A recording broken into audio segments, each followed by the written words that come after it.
My name is Lori Hoffman. I'm the Arts and Creative Economy Manager here at the City of Bellevue, and I'll be leading you through a short presentation here tonight before we get into our roundtable discussions, which is really the meat of today's performance. You can see I'm from the arts. Our event tonight. We want to hear from you. We want to hear the good, the bad, the ugly. Give us your thoughts and your feedback, your wonderful, brilliant ideas for the future. And to get us started tonight, our wonderful mayor, Mayor Robertson, is going to kick us off, tell us about her thoughts on arts and culture in the community, and welcome you properly. Thank you for being here tonight. And I want to thank staff for helping to set this up on a short calendar. And Lori, thank you.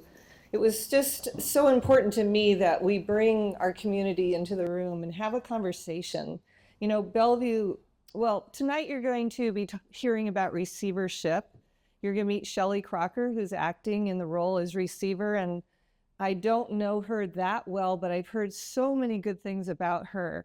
And I know friends who know her well, and I feel so fortunate to have somebody like her in that role. So she's here tonight. You'll get to meet her and learn more about that. But you know, Bellevue prides itself in having a high quality of life, in being a welcoming community where people feel that they belong. And really, the arts are the foundation of all of that. So we wanted to bring you into the room and just hear from you how the arts community can serve you as a resident of Bellevue, as somebody who works here, who visits here, what your vision is for the future of arts in Bellevue, what your thoughts are. This is a listening session. The staff are here. I am not going to participate in the discussion here, but staff is going to record the comments, the ideas, and share it with me and the entire council. This is the first of multiple sessions where we get to hear from you. So please, we really want to hear your feedback, want to hear your vision, your plans, your hopes, your expectations. So I just want to thank you so much for being here tonight.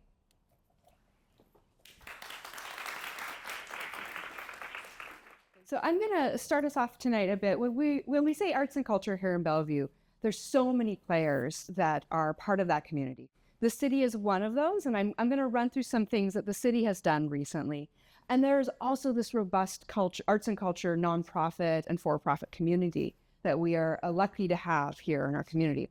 So like I said, I'm Lori, Arts and Creative Economy Manager.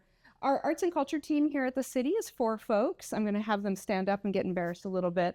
So what I work on mostly is stakeholder management, creative business attraction, and a lot of activation in our Bell-Red Arts District. We also have Manette Stam over here. Many of you know and love Manette. Manette administers our Arts Commission. She also runs our art grant program. So for any of you who are with an arts and culture nonprofit, you've probably worked directly with Manette over the years as you've applied for funding. And she also does our temporary and small works in public art. So our murals, our box wraps. On your table today are little miniature versions of the box wraps that we have around town. Manette made those after we went through our selection committee. Our selections are very robust. You get miniatures sometimes. After that, we also have Scott McDonald, who is our public art specialist. So Scott works in collections care, a lot of our cultural planning, and he does our large public artworks. So if you're familiar with Pelote in Downtown Park, Scott worked for about 6 years to bring that from idea into installation and open this beautiful sculpture in our park. A lot of his work also intersects in that long-range planning as well. So the feedback you're giving us here tonight will get incorporated with much of our other feedback that we've received as we think about cultural facilities in the future, as we think about arts and culture program needs. So he does a lot of that planning. Rounding out our team is Liz Flores. Liz is our cultural tourism specialist. So she works, she staffs our tourism board, she works with our tourism promotion area, and she works on special event support. She's helping really move our tourism industry as we help and think about our creative economy in tourism, culinary, fashion, those places where folks might actually travel for arts and culture. The Bellevue Art Museum, great place to travel. All right, next slide. So just some recent things that we've done. In 2023, we completed an arts and economic prosperity study. So this was a really holistic look on what are the economic impacts of the nonprofit arts and culture community. We know that when folks go to shows, When they go to an exhibit, they go out to dinner, right? Maybe they buy a new tie. They might get a sitter. What are the cumulated effects or impacts of those purchases? And we know that here in Bellevue, it's around $49 per person per show if they're local on average. If they are visiting, it's around $102 per person. We also, in 2023, we did Bell-Red Arts District capacity building. We really started working with the Bell-Red Arts District Community Alliance. Some great folks there really got off the ground to start putting some organization around what is a loose group of cultural and arts providers. We do a lot of work on business attraction and retention. We're hoping a new gallery is opening in 2025 and a new nightclub has just signed a lease. So some of that work is what we do in our department as well. In public art, you may have noticed Pelote got installed. Pretty fabulous. And we also did our first ever Bell-Red mural pilot. So our first murals in the city went up in Bell-Red. We did 8 of them, a lot of fun. We continued that work into 2024 where we installed the Love Between, our Pride mural, just south of Downtown Park in the Old Main District. And then we updated our public art policies, which is a pretty heavy lift of our art commission, really putting down the things that we do in paper so that everyone can understand how we do them. Coming up, you're going to see new public art installations in Crossroads Park next year. Really beautiful pieces of diachronic glass are going to go up on our light poles in Crossroads Park. And we're going to be working on continuing work on cultural facilities. And what does that mean to support the spaces we need in the arts in our community? In 2023, we passed here in Bellevue the tourism promotion area, which was a hotel-driven new nightly fee that helps go into promoting Bellevue as a destination, promoting all the richness of our community. So we worked on administering that, and we've really started to see the effects of it here in 2024. We have new tours and activities for our community, including culinary food tours, which just launched a few weeks ago by Savor, as well as wine and waterfall tours, increased investment in cultural events. Visit Bellevue, our destination management organization, now has a grant for cultural events. And then in grants and programs, so in 2023, we streamlined our grant process. We brought it and centered it into equitable grant-making processes. If any of you had done the grant previous years, it took upwards to 10 hours to fill it out. And it was very jargony. It kind of was like for people who had grant writers. And we really streamlined that out and made it more community-centric. In 2024, we launched the first ever cultural facilities grants, and council awarded $1.8 million to cultural facility in our community last night. Major, that's a couple of you do it. Thank you. We also launched the Cross-Cultural Center Without Walls granting program, bringing more robust cross-cultural programming to our community. This year, the city also wanted to help work on the capacity building of our organizations, so we hired professional grant writers to help as our community was starting to navigate the Doors Open funding for the first time, as we were looking at all these new opportunities that were coming online. But that's a lot of work. Applying for grants is a lot of work, and not everyone has paid staff. So the city helped out with that this year. Up in 2025, you're going to see increased investment in our arts grants, and you're also going to see applications that are open now. I'm sorry, I wanted to put this in here. Applications are open now. If you want to apply for funding next year, they're due tomorrow. You still got a night. Our new streamlined grant process means you could actually apply tonight if you still want to apply for a grant for next year. So what's next? That's a lot of great work, right? Well, we got a lot more work to do. So we want to hear from you. We've built in the last several years a bunch of community listening into what we do. This is one night in that. There's going to be more nights. What do we do next? How do we build a momentum? How do we build new things, preserve what we have? What do we need? We need you. So here's the listening and studies that we've done in recent years. You're here tonight at Community Listening. We're also really looking at outside data too. Many of you probably saw the article in the Seattle Times that talked about how much money an artist or a creative makes in our community. For the vast majority of them, they're making under $50,000 a year.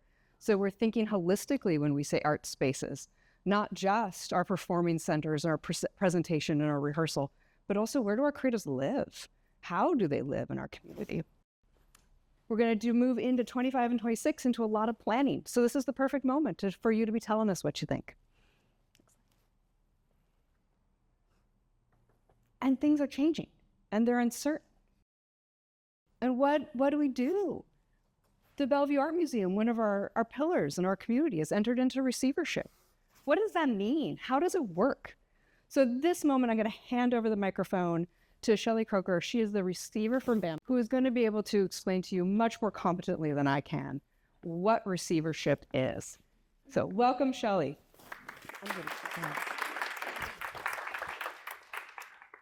Hi.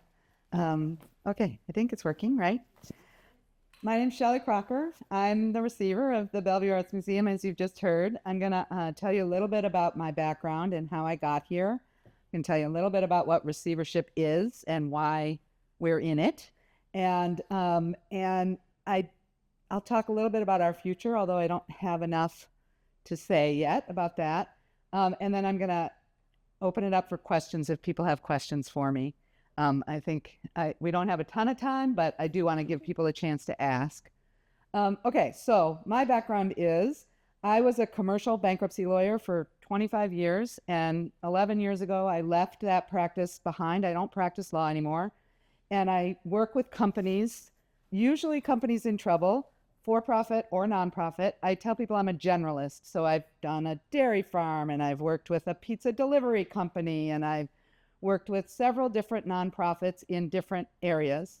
And so I think I bring kind of that open mind, questioning curiosity to each new engagement that I have. I consider that to be beneficial. You know, I have a lot of questions and I'm pretty open to what's going to happen. Other people might wish that it was a museum specialist standing in this place, but you got me. So I'm learning as fast as I can, as much as I can. I do have a little bit of experience working with an art museum when I was a volunteer board member of the Museum of Northwest Art up in La Conner, which is a very lovely, venerable place. And I learned a lot about a lot of different kinds of things. And I've been an art lover my entire life. My stepmother's a working visual artist. I've spent a lot of time inside museums, going to art shows, going to fairs, setting up fairs, taking down fairs. And I've been to the Bellevue Arts Fair many times. I don't live in Bellevue, I live in Seattle. But I really do have really enjoyed getting over here and getting to know Bellevue's changed a lot since 1980 when I first moved to Washington. So it's been really great to be here. So receivership is a state court process that is a lot like bankruptcy. Bankruptcy always occurs in federal court. Receivership always occurs in state court. So what happened here is the board, after really many, many years of struggling, decided that it just could not continue any longer. The board had been, honestly, having to use their own funds, personal funds, to keep things going, and that just was not sustainable anymore. And you all know, I'm sure you all saw, the heroic efforts, really, in the last year, the Save BAM campaign, and that bought another year of time, and again, it just was not sustainable. And so the board decided that it would be best to put that process into my hands as a professional who deals with these things all the time. So I'm under the auspices of the King County Superior Court, and this is essentially a public process, but I am in control of both the assets and the liabilities of the museum. I have essentially what I consider to be two parallel goals. On the one hand, I have a fiduciary duty to get the creditors of the Bellevue Arts Museum paid. And in this instance, there are sufficient assets. There's more than enough assets because of the building to eventually be able to pay the creditors in this case. So it's going to take a while. There's a process. If any of you are owed money by the Bellevue Arts Museum and you don't know how to do the process, I'm happy to tell you after this. It's really pretty straightforward. And that process will go on. I have lawyers that help. There's a whole thing. But just as important, because this is a nonprofit institution, it's really held in the public trust. And I believe that it's a really important part of my job to honor that public trust and to make sure that this institution that's been important and supported by the city of Bellevue, and by that I mean the people of Bellevue and the people of the East Side, and broader, frankly, needs to continue to serve in some way to serve the needs of the community. So what I say regularly is that I feel very determined that that beautiful building that's right in the heart of downtown Bellevue, although I guess the heart is moving a bit, but is going to be a vibrant cultural institution going forward. We don't know exactly what that looks like. We don't know exactly what that's going to be, but it will be alive and it will invite people in and cool stuff will happen there. That's kind of as far as I've gotten. So for the future, I'm talking to anybody who will talk to me. I think that there are opportunities because of the moment that we're at in Bellevue. I met with Laura Unger today from PACE. PACE has lots of really exciting news to share with you at the right time. And I really see that these two, really the biggest arts institutions, I think, right now, both have an exciting future ahead and are really standing at the precipice. Everybody knows how damaging the pandemic was to so many of our community institutions, but it's also an opportunity to think about what we want to be now. And so one of the things that I'm really focused, and I'm really grateful for tonight's opportunity. And I also know, Lori didn't say yet, but that thing on your table with the QR code is a survey. So you can go there, and writing stuff down is going to help me even more, right? Help all of us even more, and give it to all your friends, right? Because this is what I'm thinking about. Like, people talk a lot about this institution needs to serve the community. But when people say that, they have in their own mind which community they're talking about. Usually it's the one they're part of, right? Bellevue, like the rest of the world, right now, Bellevue is changing. And the community, like, I mean, I'm a boomer. I'm the last of the boomers, right? Like, my time is passing, right? There's a lot of young people out there. There's a lot of people coming to Bellevue. Bellevue is growing. It's attracting a different kind of person. Who are those people? What is that community? Who do we want to invite in to actually share in this institution that, I don't know if you'd say old Bellevue built or not, but it's been around for 50 years, the Bellevue Arts Museum, in one form or another. Something's going to be different. What's that going to look like? I really want to hear what, it's not mine, it's yours, right? But what do you want it to be, right? There probably are some people here who are invested in having it be the way it's been, and that's something we need to respect and honor. Because people worked really hard to build a beautiful thing there, right? But what is it going to be for the next group of people that are coming, right? Maybe those are our kids. Maybe they're not. Maybe they're just our friends or our neighbors. That's what I'm interested in learning about, is how we bring those visions together. I'm going to go ahead and start the report out so we can hear what everybody's table was saying. Let's go ahead and start here with table 2. Sorry, you're in the front. I'm such a jerk. Do you guys, actually, I'm going to have you go up to the podium. Sorry, you're going to have to go up to the podium so that we have both microphone and BTV can hear you here. Polly, you're next. Okay, can you guys hear me? So I was at a table of BAM docents, and so they had a lot to say. So I tried to capture as much as I could. But the report out would be, the first question, what's an ideal arts and culture experience for you? It varied. One answer was the Museum of Modern Art in San Francisco and New York City, all the way down to smaller museums that are really working on approaching young people and trying to bring them into that scene. Galleries was another one that was listed, studio art tours. So that kind of takes care of that. The second question, when you go to other communities, what arts and culture experiences do you seek out? This was also a good range. Public art kind of jumped to the top in this group.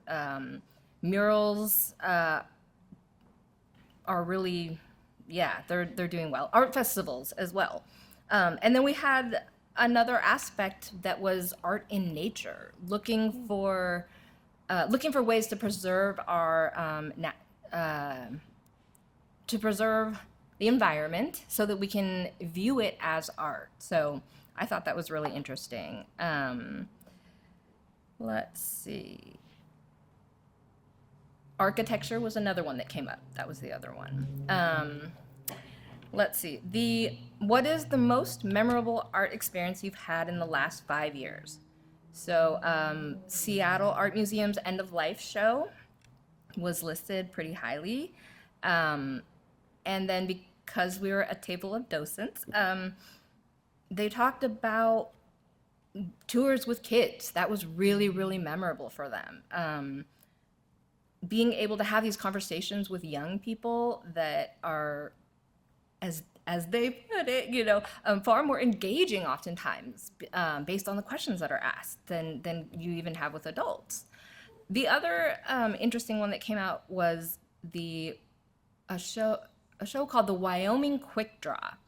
So 30 artists had 90 minutes to create something, and afterwards they auctioned it off and they earned over 300,000, I believe, in that. I think that was an interesting one. What kind of arts and culture presence do you want to see in downtown Bellevue? Across the board, it was a lot of more interactive, bringing in young families, opportunities to create, interact with the art, not the stuffy old museum mentality, not my words. But then again, we did have a member of the community who said, no, I just want the stuffy old museum experience. So, and I want it to be bigger. I want a traditional experience that is bigger than SAM, but to have that over in Seattle. Cultural festivals was also high on the list. Let's see here. And bringing cultures together through art was a really interesting one that I thought came up. So I think that about cover it. Did it get you guys? Okay. As a sort of aside to the questions that were posed, we did find ourselves holding space for the kind of loss that is being experienced by the community with BAM closing its doors. We really felt that it was important to kind of acknowledge the grief that comes along with that, and the kind of loss of a space and a platform that artists are now reckoning with, and the kind of now void there is for a lot of artists, especially younger artists, to kind of aspire to, on the East Side specifically, for places to showcase their art and to really look forward to one day displaying. So we spent a long time kind of hashing through that, and getting into the first question of arts and culture that we have experienced. It was a very wide breadth. We had people that were talking about going to the Met in New York, as well as like just kind of pop punk shows, and then exhibitions at the Museum of Pop Culture. And so we're really kind of hashing out, like, there is so much encapsulated when you say arts and culture that it's very almost impossible to encapsulate that in kind of a simple sort of way.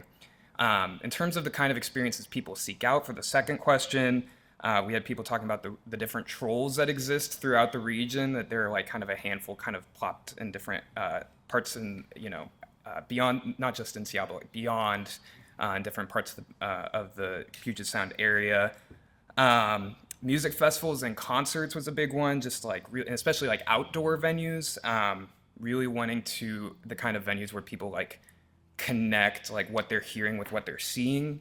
That was a big one.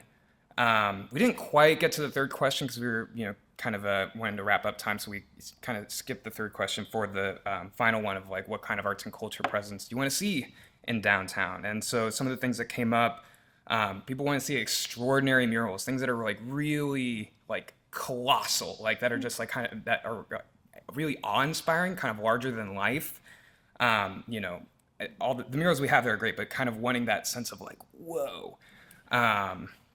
And especially, a diversity in the representation of artists that are displayed throughout the downtown.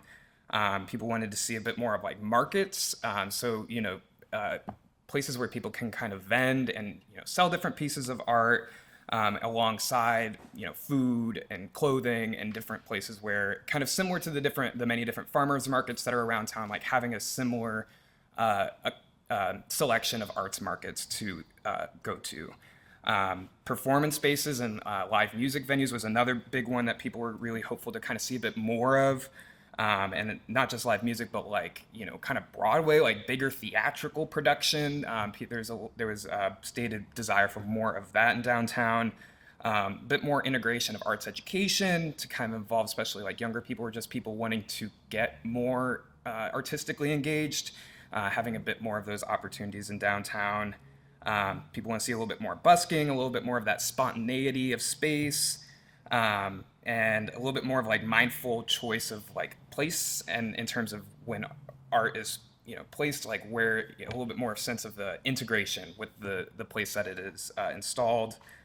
More galleries, especially more affordable studio and creative spaces for different art as well. I think that covers our stuff. All right, table 3. I'm going to ask you guys, try to keep it to like maybe 3-4 minutes, and do know that all of your information has been captured as well in terms of your feedback. Hello. So our table talked about some similar things. So I'll try not to repeat what's already been said. But there was a lot of conversation about art bringing together people from all walks of life. There was a lot of conversation about art being an immersive experience, and the value of art in person versus on a screen. That said, there was a lot of conversation about how technology and design are also art, and thinking about the future of art in Bellevue. How do we really push those boundaries? I'm gonna read my handwriting here, so give me a minute. We also talked about how art is essential to well-being, to wellness, both individually and of a community.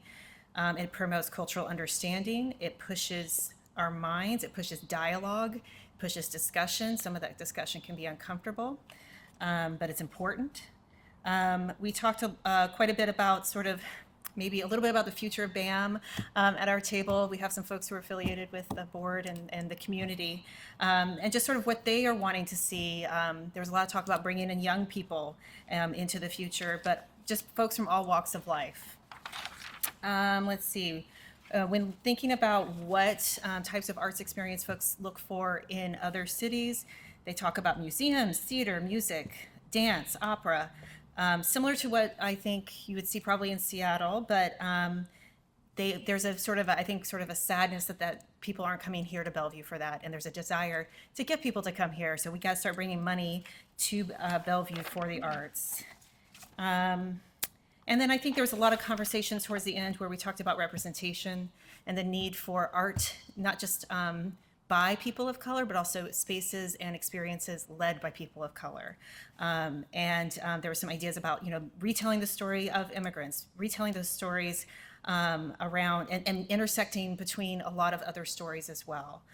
We talked about, the contributions that folks who maybe aren't seen as much in the art world, really elevating that more. And then I guess I'll leave with, there was discussion of, we really need representation, leadership, and then it needs to be backed up by people with money. Thank you. All right. Table 4. Table 5, you're on deck. Hello, everyone.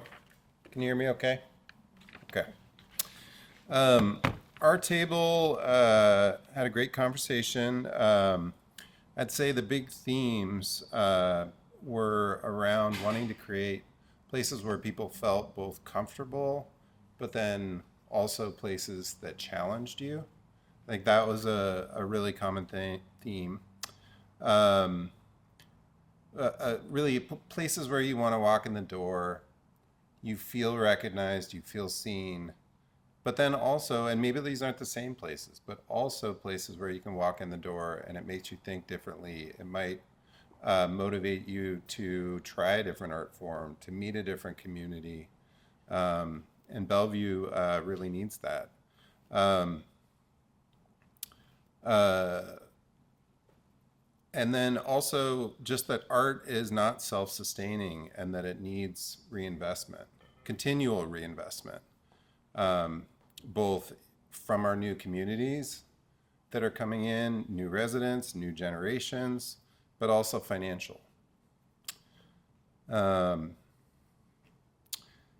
then I think what this one comment I particularly loved. So art needs to bridge between passive viewing of art and creating. So art as a vehicle for growth, both personally in the community. Felt that was really powerful. And also just Bellevue doesn't have a place to go. Like when you say, I want to do something creative, or I want to go do something art related, like it needs a place to go. That can't just be one organization. There has to be a hub or a synergy that really draws people to an area, to different parts of the city. But Bellevue needs those places. In terms of when you go to other communities, our table really wanted to see a few at our table wanted to see historical or culturally significant works, original pieces, permanent collections were mentioned. Really consistently across the board, people wanted art museums, galleries, opportunities for theater, music, but particularly also something local. So local art galleries, dance performances, local music. So you really can kind of understand the community you're coming to. And then what kind of arts and culture presence do you want to see in downtown Bellevue? This was really interesting. I think predominantly we talked about a thriving gallery community, some kind of creative district. Does Bellevue have one of those? And then something that makes Bellevue feel like a real cultural city. And again, like that hub or synergy, a lot of different activity, and how you can't solely rely on a single entity. There's frustration that Bellevue doesn't have a place to get art supplies. Mm-hmm. You have to go to Seattle to get art supplies. And then just general agreement that everyone was a huge advocate of a museum, and that you need pillars like the museum, other major organizations, and you need all the supportive activities. So all of the other organizations that help build arts constituencies and arts audiences that then can support those major pillars. So there's a relation to that. And then the last point is that the city of Bellevue should look at our funding mechanisms for our grants and assess how we can better improve and meet the needs of the arts community.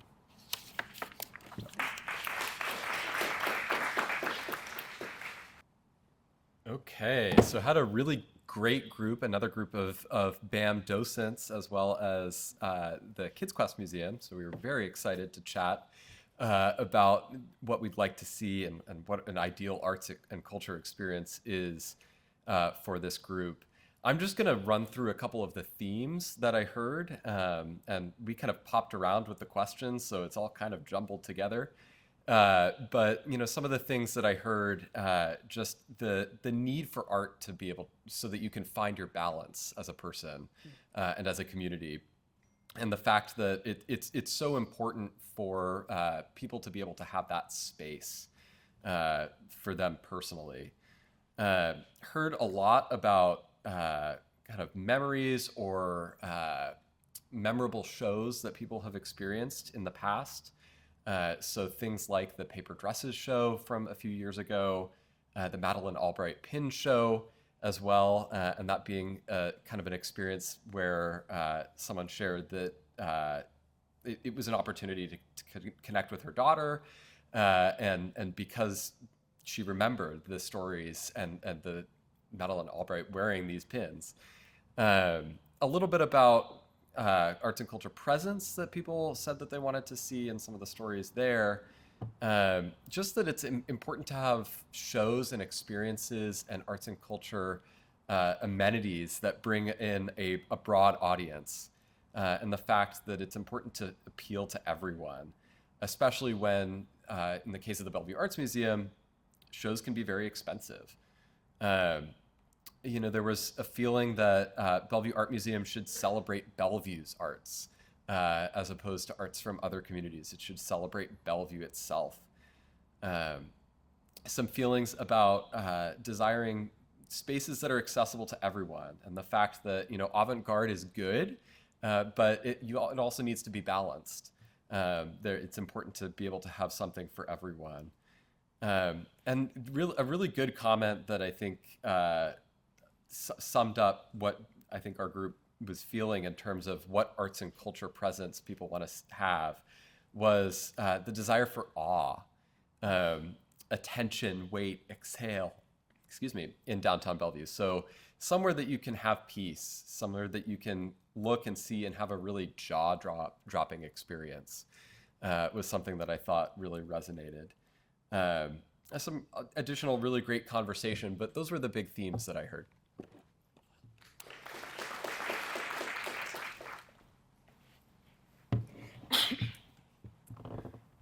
So we stayed on the first question because we had a lot to talk about with the first question, but it kind of touched on everything else as we reviewed. So I'll just give the microphone is way too high for me. Is that better? Okay. So we stayed on the first question because we had a lot to talk about, and we found that it touched on everything else. So just a summary of what we talked about. What is an ideal arts and culture experience for you? We talked about visual arts, small galleries. Sorry, I'm gonna move the mic closer. This one. It's a very, you gotta pick it up. Sorry. I'm gonna put it right up in your face. Sorry. Everyone else was much taller than I. Okay. So we talked about visual arts, small galleries, museums, dance, theater, art that brings the community together, a lively community. Walkability was important, so a healthy arts ecosystem for everyone. Something that brings connection to the community, a place for people to connect, a place for people to discuss and share ideas, to feel inspired. There's a sentiment that arts can connect and represent the different groups of the diverse communities. So there was also a desire for international works, international arts in the community as well. Maybe even some masterpieces, something awe-inspiring. We talked about the importance of having an institution. And while having an institution is very special because it's somewhere that you can go and experience art in that space, that is part of a healthy arts ecosystem is what we discussed. So it's not just one place, but it's the arts all over the city, all over the community that can be inspiring to all of us. And that is a summary of what we talked about the whole time. Thank you. Excellent conversations. Table 7, thank you very much. We had a great conversation. I think when we think about an ideal arts and culture experience, our table really talked about enjoying art and meeting the artists, importantly, that create it all at the same time. Feeling welcomed, the room is inclusive, there's camaraderie. It's an experience more than an event. Something that breaks down access barriers to enjoyment of art without dictating what that enjoyment of art has to look like. Being dynamic with questions and reactions to the art, a vibrant cultural experience. Someone mentioned when you know that you've had that aha moment or introducing something to someone and sharing that learning, that makes it uniquely special. Things that they mentioned at our table that were, I thought, really cool that I wanted to share with you in terms of things that you would travel for, that you've seen outside of this area. A walking tour of wall murals by famous pop artists. That was in Rhode Island. Small shows by well-known artists. Some people said they would go to galleries more than museums. Others said they still want the museum experience. We talked a little bit about the arts community in Georgetown. and how they have makers, builders, and artists there who will talk about their work and show their work. People was a very common theme at our table, connecting with people, being able to connect to people's work and let them share that with you. And then also traveling to go see things that, maybe we don't have here. So Broadway shows like the Met or Destination Arts. And so then thinking about how we can differentiate ourselves here and offer something that makes us like that, but in our own unique way. And then we kind of just got down to the end and I said, okay, well, let's just do like a one-word lightning round for what kind of arts and culture presence you really want to see in downtown Bellevue. And we came up with some good stuff. So themed art fair, current art that is current, museum setting, accessible experiences, seminal and local artists who are going to tell our story. Thank you.